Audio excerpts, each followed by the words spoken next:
राज्याचे शालेय शिक्षण मंत्री दादाजी भुसे यांनी आज त्र्यंबकेश्वर तालुक्यातील जिल्हा परिषदेच्या हिवळी येथील शाळेला भेट दिली।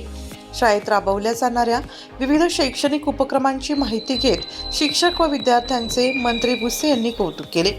यावेळी गटविकास अधिकारी गजानन लेंडी, जिल्हा परिषदेचे शिक्षणाधिकारी प्राथमिक डॉक्टर नितीन बच्चाव, उपशिक्षणाधिकारी प्राथमिक भास्कर कानोज, शिक्षण तज्ञ हेरंब कुलकर्णी, सामाजिक कार्यकर्ते अजय बोरस्ते, गट शिक्षणाधिकारी मनोहर सूर्यवंशी, सरपंच माया बागुल यांच्यासह शिक्षक, विद्यार्थी व ग्रामस्थ उपस्थित होते।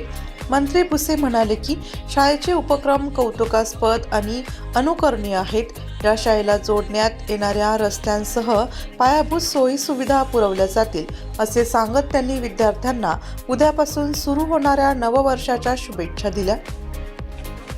हिवळी येथील ही शाळा वर्ष 2016 पासून सकाळी 7:30 ते रात्री 8:30 पर्यंत 365 दिवस भरते।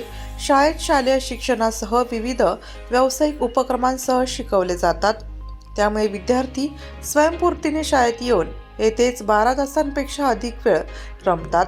शाळेतील वर्गखोल्या विद्यार्थ्यांनी स्वतः तयार केलेल्या शैक्षणिक साहित्यांची सुबकपणे केलेल्या मांडणीतून सजवलेल्या आहेत। विद्यार्थ्यांच्या वयोगटानुसार शालेय शिक्षण साहित्यांची सांगड घातलेली विद्यार्थ्यांची कल्पकता येथे पाहावयास मिळते, अशी माहिती शिक्षक केशव गावित यांनी दिली। यावेळी शाळेतील विद्यार्थ्यांनी 3 अंकी संख्यांचे पाढे बोलणे, इंग्रजी लिखाण, तोंडपाठ, भारतीय राज्यघटनेचे कलम दोन्ही हातांनी एका वेळी लिखाण करणे यांसह इतर उपक्रम क्षणात उपस्थितांना करून दाखवल्या। नाशिक लोकशाही न्यूज ब्युरो रिपोर्ट, नाशिक।